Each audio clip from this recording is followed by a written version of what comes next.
सभी देखने वालों की खिदमत में मैं जावेद नसीम अपना आदाब, सलाम, नमस्कार और सत श्री अकाल पेश करता हूं। और दोस्तों, सच पूछिए तो आजकल मैं बहुत ही बदमज़गी फील कर रहा हूं दो बातों के लिए। पहली बात तो ये कि जब से ये आर्टिफिशियल इंटेलिजेंस आया है, हालांकि ये टेक्नोलॉजी बड़ी ही ज़बरदस्त है और इसके बहुत सारे फ़ायदे हैं, लेकिन जहां बहुत सारे फ़ायदे हैं वहीं पे हर टेक्नोलॉजी की तरह इसके कुछ नुकसान भी हैं। और हमारे मेहरबान जो दोस्त हैं वो ज़्यादातर उसके नेगेटिव पहलू से ही फ़ायदा उठा रहे हैं। अब आर्टिफिशियल इंटेलिजेंस देखा जाए तो ये इतना पावरफुल टूल है कि जिससे इंसान की एक तरह से यूं कह लीजिए कि शनाख्त छीन ली है। और हालांकि ये बड़े काम की चीज है, आपकी बहुत ही मददगार है बहुत सारी चीजों में। वो आपको उन सच्चाइयों के बहुत करीब ले जाती है जिनके बारे में कभी आपने सोचा भी नहीं था। लेकिन ऐसा भी है कि इसका गलत इस्तेमाल जो है वो चीजों को इस तरह से मस्ख कर रहा है, इस तरह से बर्बाद कर रहा है कि जो सच्चाइयां हैं वो जैसे कहीं ना कहीं दफन होती जा रही है। आप किसी भी तस्वीर को देखकर ये अंदाजा नहीं लगा सकते कि ये असल है या बनाई हुई है। यही हाल म्यूजिक वर्ल्ड का भी है कि म्यूजिक वर्ल्ड में भी एआई के माध्यम से ऐसे ऐसे कारनामे हमारे भाई लोग अंजाम दे रहे हैं कि ऐसा लगता है कि आने वाले वक्तों में यह फर्क मिट जाएगा कि ये असल है और ये उसकी नकल है या फैब्रिकेटेड है। दुख उस वक्त होता है कि जब रफी साहब की तस्वीरों पे लोग एआई का इस्तेमाल करते हैं और एक स्टिल को वो वीडियो की शक्ल देते हैं। बनाने के बाद उनको ये नहीं दिखता कि उसमें रफी साहब के जबड़े की साख्त वो बिल्कुल अलग दिख रही है। और रफी साहब जिनकी मुस्कुराहट ऐसी के लोग कुर्बान हो जाएं, जो मुर्दों के अंदर भी जान डाल दे, ऐसी मुस्कुराहट रखने वाले शख्स के उस मुस्कुराहट को ये लोग इस तरह से बर्बाद करते हैं कि उनकी शक्ल बहुत ही अजीब सी लगने लगती है। मैंने कई बार कहा कि आप लोग ये ना करें। अभी हालिया एक मैंने कोई थंबनेल देखा कि जिसमें एक साहब ने रफी साहब को रोते हुए दिखाया है अपने थंबनेल में कि रफी साहब की आंखों से मोटे मोटे आंसू गिर रहे हैं और उनकी शक्ल बहुत ही अजीब सी दर्दनाक सी है। एक साहब ने रफी साहब के एक स्टिल पे वीडियो बना डाला कि वो रिकॉर्डिंग कर रहे हैं, गाना गा रहे हैं। इस चीज का एक हालिया प्रोग्राम में इस्तेमाल किया गया सोनू निगम साहब जैसे सिंगर के साथ भी ये हुआ कि उन्होंने अपने प्रोग्राम में दिखाया कि वो रफी साहब के साथ गाना गा रहे हैं या रफी साहब उनके साथ गाना गा रहे हैं, वॉट एवर। मैं इस तरह की बेहूदगियां पसंद नहीं करता। मैं लफ्ज बेहूदगी इस्तेमाल कर रहा हूं क्योंकि ये वो चीजें हैं कि जो आपसे आपकी शनाख्त छीन रही हैं, असल और नकल की उस पहचान को मिटा रही हैं। और कल को ये होगा कि कल जब आने वाली नस्ल देखेगी तो वो देखेगी रफी साहब ऐसे ही लगते थे, रफी साहब ऐसे ही गाते थे, अच्छा अच्छा ये रफी साहब है, जबकि वो चीजें एआई जनरेटेड होंगी। और न जाने क्यों ये सितम रफी साहब के ऊपर ही लोग क्यों कर रहे हैं। ये मोहब्बत का इजहार है या रफी साहब को डाउन करने की कोशिश है या क्या है, ये तो वही लोग जाने। बहरहाल मैं इस चीज की या इस समाकत को मैं बिल्कुल पसंद नहीं करता और मैं सख्ती से इस बात पे मोतरिज हूं कि रफी साहब की तस्वीरों के साथ ऐसे खिलवाड़ न किए जाए और रफी साहब को इस तरह से लाली पाउडर लगाकर तरह तरह के कपड़े पहनाकर, क्या है ये क्या तमाशा है। क्या ये लोग अपने किसी अजीज के साथ भी ऐसा कर सकते हैं? अगर कर सकते हैं तो ये उनकी अपनी जहनीत होगी। लेकिन बहरहाल ये तो हुई एआई की बात। जो दूसरी बात है जिसने मुझे बड़ा बदमजा कर रखा है वो ये है कि आजकल यूट्यूबर्स जो हमारे हैं, खासतौर से जो नए बंदे हैं, उन्होंने ये परख लिया है कि अगर फिल्मी दुनिया की बात करनी है या फिल्मी शख्सियतों की बात करनी है तो मुझे रफी साहब के बारे में बात करना चाहिए। क्योंकि रफी साहब की शख्सियत ऐसी है कि अगर हम उनके बारे में कोई पॉजिटिव बात करेंगे तो भी हमारा चैनल चल निकलेगा और अगर हम कोई नेगेटिव बातें करेंगे तो भी चैनल चल निकलेगा। अब लोगों का मिजाज ऐसा बन गया है, लोगों की जहनीत ऐसी हो गई है कि वो उल्टी सीधी बातों को, मन घड़त कहानियों को ही ज्यादा पसंद करने लगे हैं। अब इसका नतीजा ये हुआ है कि रफी साहब के हवाले से ऐसी ऐसी कहानियां, ऐसी ऐसी बातें सामने आने लगी जिनका कोई सर पैर नहीं। अगर है भी तो उसको इतना तोड़ मरोड़ के पेश किया जा रहा है कि वो एक अलग शक्ल में आपके सामने आ रही है। अभी जैसे कि हालिया एक पोस्ट पे मेरी नजर पड़ी, फेसबुक पे एक पेज है किस्सा टीवी, 10 जनवरी के उनके पोस्ट का उस पे एक आर्टिकल है, काफी तवील आर्टिकल है भाई। उस आर्टिकल पे मुझे न कोई एतराज है, ना मैं उस पर कोई उंगली उठाऊंगा, लेकिन उसमें उसके एक हिस्से में कुछ ऐसी बातें कही गई हैं कि जिसने मुझे फिर से बदमजा कर दिया।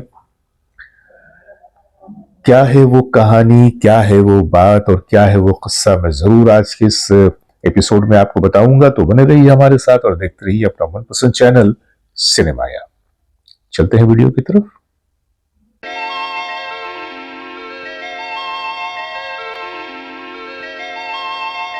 दोस्तों, हमारी फिल्म इंडस्ट्री में फिल्में बनती हैं, रिलीज होती हैं। कुछ ऐसी भी फिल्में होती हैं जो सिर्फ मुहूर्त तक पहुंचती हैं, कुछ ऐसी भी होती है जिनके कुछ रील बनते हैं फिर वो फिल्में बंद हो जाती हैं, और कभी कभी ऐसा भी होता है कि फिल्में बन तो जाती हैं लेकिन कुछ अपने हालात की बिना पे वो फिल्में रिलीज नहीं हो पाती।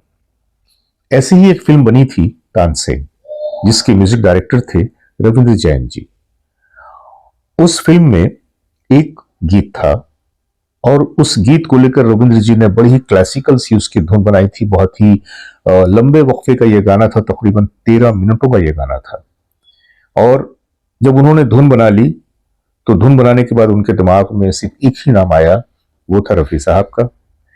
रफी साहब से ये मिले और उन्हें वो धुन सुनाई, सारी चीजें उन्होंने डिस्कस की, और तमाम धुन को सुनने के बाद, उसकी कंपोजिशन को समझने के बाद रफी साहब ने कहा कि मुझे माफ कीजिएगा, मैं ये गीत नहीं गा सकूंगा,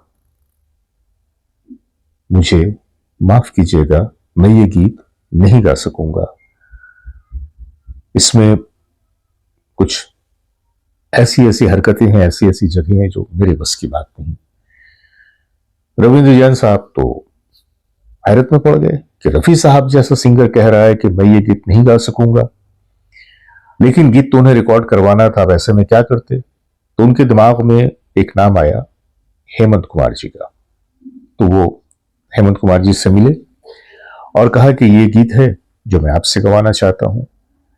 हेमंत जी चूंकि बजाते खुद कंपोजर थे, म्यूजिक डायरेक्टर थे, तो उन्होंने कहा कि मैं अभी के अभी तो नहीं बताऊंगा, लेकिन मुझे कुछ दिनों का वक्त दो, फिर मैं तुम्हें बताऊंगा।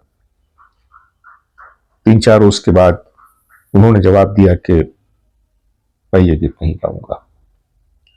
चलिए साहब, अब रविंद्र जैन जी के सामने परेशानी तो थी कि भाई रफी साहब ने भी इनकार कर दिया और हेमंत कुमार जी ने भी इनकार कर दिया। फिर उसके बाद वो मिले यशुदास जी से, और यशुदास जी ने जब इस कंपोजिशन को सुना तो बहुत पसंद किया और कहा कि ठीक है, मैं इस गीत को रिकॉर्ड करूंगा। और फिर गीत की रिकॉर्डिंग की तैयारियां शुरू हुई। गीत 3 दिनों में बड़ी बड़ी मुश्किलों से रिकॉर्ड किया गया, 3 दिन लग गए। और कहते हैं कि इस गीत को रिकॉर्ड करने में 59 यानी कि एक कम 60 रीटेक्स हुए। मेरे ख्याल से फिल्म इंडस्ट्री में कोई भी ऐसा रिकॉर्ड नहीं है, कि कोई ऐसी हिस्ट्री नहीं है कि जब किसी एक गीत को रिकॉर्ड करने में 3 दिन लगे हों या 60 रीटेक्स हुए हों। बैकएफ गाना तो तवील था। अब किसी भी तरह से यह गाना रिकॉर्ड हो गया, लेकिन फिल्म रिलीज नहीं हो सकी। अब यहां पे कई सवाल उठ जाते हैं, और चूंकि बात रफी साहब की है इसलिए मैं खास उस हिस्से की ही बात करूंगा जिस हिस्से में रफी साहब का जिक्र किया गया है कि जब रविंद्र जैन जी रफी साहब से मिले और उन्हें वो धुन सुनाई, वो कंपोजिशन बताई, तो रफी साहब ने सुनने के बाद कहा कि मैं इस गीत को गाने में असमर्थ हूं, मैं इस गीत को नहीं गा सकूंगा। चलिए साहब, मुमकिन है कैसा हुआ हो, यहां तक तो मैं इस बात पे यकीन करने को तैयार हूं। लेकिन बढ़ते हैं आगे की तरफ कि जब वो ये कहते हैं कि फिर उन्होंने हेमंत कुमार से मुलाकात की और कहा कि ये गीत आप मेरे लिए रिकॉर्ड कर दें। इस बात में कोई दो राय नहीं है, कोई शको शुबा नहीं है कि हेमंत कुमार जी बहुत अच्छे कंपोजर थे और उन्होंने हिंदी और बंगाली के भी बड़े खूबसूरत नगमे गाए। लेकिन उनकी आवाज की, उनकी गायकी की एक लिमिटेशन थी। और वो इस बात को जानते थे, लिहाजा अपनी खूबसूरत ऐसी कंपोजिशंस के जिसमें उन्हें लगता था कि ये शायद इसको मैं नहीं गा सकूंगा, तो ऐसे गीतों के लिए वो रफी साहब का इंतखाब करते थे। ऐसे कई गीत हैं। मैं आपको एक गीत की मिसाल देता हूं। एक फिल्म आई थी बीवी और मकान। बीवी और मकान में एक नगमा था रफी साहब का, जाने कहां देखा है तुम्हें। कितने अनजाने सूरतें को मालूम था मोहब्बत, जाने कहां देखा है तुम्हें। इस गाने के 3 पोर्शन हैं और तीनों बिल्कुल अलग अलग रंगों में हैं। एक में पंजाबी रंग है, एक में अरबी रंग है, एक में हिंदुस्तानी रंग है। इस गाने को सुनिएगा जरूर, बहुत खूबसूरत गाना है और हेमंत कुमार जी ने कंपोजिशन में तो कमाल कर दिया है। तो मेरा सवाल यह है कि अगर हेमंत कुमार जी इस गीत को गा सकते तो फिर रफी साहब से क्यों राब्ता करते, या उस गीत को रफी साहब से क्यों गवाते। और सिर्फ यही गीत नहीं बल्कि बहुत सारे गीत हैं। यहां तक कि जब फिल्म आन के गानों को हेमंत दा की आवाज में रिकॉर्ड किया गया था तो उस वक्त डिस्ट्रीब्यूटर्स ने सुनने के बाद कहा कि हम फिल्म को तो लेने के लिए तैयार हैं, लेकिन इसमें जो मेल गाने हैं उन्हें आपको उस आवाज को बदलना होगा और हम ये चाहते हैं कि आप रफी साहब से इस तमाम गीतों को रिकॉर्ड करवाएं। और फिर हेमंत दादा को रिप्लेस करके रफी साहब की आवाज में वो गीत रिकॉर्ड करवाए गए। तो इस तरह से एक आम सुनने वाला भी बहुत अच्छी तरह से यह समझ सकता है कि जो कलाकारी, जो अदायगी, जो फन की गहराइयां दिखाने का हुनर रफी साहब के पास था, वो उनके किसी हमअसरों में तो नहीं था। चलिए साहब आगे बढ़ते हैं। उन्होंने यसुदास से राब्ता कायम किया, रविंद्र जैन जी ने। रविंद्र जैन जी ने जब सुना इस कंपोजिशन को तो बहुत खुश हुए और उन्होंने कहा कि ये टफ तो है लेकिन मैं इसे गाऊंगा। और फिर बहुत सारी प्रैक्टिसेस के बाद इस गीत को यसुदास जी ने 3 दिनों में रिकॉर्ड किया। 13 मिनट का गाना है और इसके लिए 59 रिटेक्स हुए। और बताते हैं कि चूंकि यसुदास जी की जो फन की जो बुलंदी है वो ऐसी है कि लता जी उनके बारे में कहती हैं कि यसुदास जी को सुनने के बाद लगता है कि किसी पैगंबर की आवाज है। अपनी अपनी राय है। बिलाशुबह यसुदास जी एक बहुत ही अच्छे सिंगर हैं और रफी साहब के बहुत बड़े फैन हैं और इतनी अकीदत से रफी साहब का नाम लेते हैं कि जो आपको यूट्यूब पे भी उनके वीडियोस मिल जाएंगे। लेकिन क्या हम यसुदास जी की गायकी की तुलना रफी साहब से कर सकते हैं? मेरा सवाल तो यह है। और क्या रविंद्र जैन जी को यह यकीन था कि यह गाना रफी साहब नहीं गा सकते? तो मुझे ऐसा लगता है कि चूंकि उस दौर में जिस दौर की यह फिल्म थी और नहीं रिलीज हो सकी, यसुदास जी का अपना एक इंडस्ट्री में दौर आ गया था और उन्होंने बहुत सारे गाने गाए थे इसमें उस वक्त की कई फिल्मों में। तो मेरा ख्याल है कि उस लिहाज से यसुदास जी की उस वक्त की पॉपुलैरिटी को निगाह में रखते हुए रविंद्र जैन जी ने उनसे राब्ता किया होगा। लेकिन यह कह देना कि रफी साहब इस गीत को गाने में असमर्थ थे, ये रफी साहब ने कहा, तो मैं एक बात कहना चाहूंगा कि पंडित शिवराम जी की कंपोज की हुई एक भजन है सुबह के बेला की, जो कि संत कबीर की लिखी हुई है। अखियां हरि दर्शन की प्यासी। अगर आप लोगों ने नहीं सुना है और जो लोग संगीत के जानकार हैं, जिनका राब्ता संगीत से है, जिनका रिश्ता संगीत से है, जो संगीत को वाकई समझते हैं, तो वो आपको बताएंगे या वो जानते होंगे कि इस गीत की जो बारीकियां हैं और जिस तरह से पंडित शिवराम जी ने इसकी धुन बनाई, कितनी खतरनाक धुन है और उसके गाना कितना मुश्किल है। हरि दर्शन के प्यासे इस दिन रहत उदासी अखियां। तो जब रफी साहब ने ऐसे ऐसे तोड़ मरोड़ वाले, ऐसे ऐसे पेचदार और लच्छेदार जो थे नगमे उनको गा दिया, तो फिर ये कोई, हाँ ये गाना क्लासिकल बेस है, गाना टफ भी है, लेकिन रफी साहब नहीं गा सकेंगे। जिस गाने को यशोदास गा दें, तो इसके आगे तो फिर कुछ कहना ही बेकार हो जाता है। बैठ कर मैं आपके सामने वो दोनों गीत पेश कर रहा हूं, अखियां हरि दर्शन की प्यासी, हरि दर्शन के प्यासे, वो गीत जिसे रविंद्र जैन ने कंपोज किया और यशोदास जी से गवाया था। पाया ये वरदान, षड्ज ने पाया ये वरदान। मैं सिर्फ ये कहना चाहता हूं कि इस तरह की खुराफाती बातें कह के लोग क्या साबित करना चाहते हैं। रफी साहब एक परफेक्ट सिंगर नहीं थे, रफी साहब की लिमिटेशंस थी, रफी साहब किसी जॉनरा का गाना गाने में नाकाम भी हो जाते थे।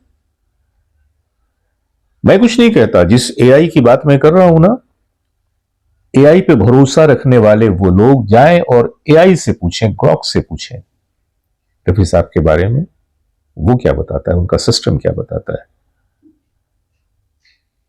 लेकिन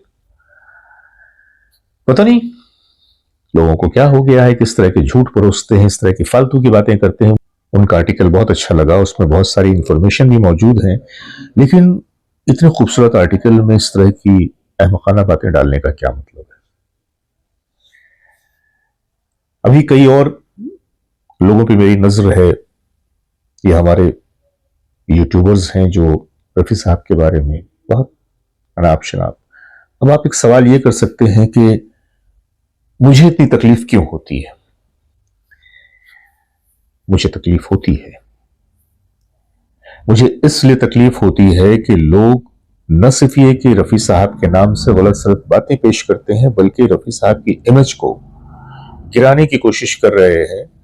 और यहां पे मैं इस बात का कायल नहीं कि अगर मेरे किसी अपने को, मेरे किसी प्यारे को, या जिससे मैं अकीदत रखता हूं या मोहब्बत करता हूं, उसके बारे में अगर कोई उल्टी सीधी बातें करे तो मैं खामोशी से सुन लूं। नहीं, मैं नहीं सुन पाऊंगा।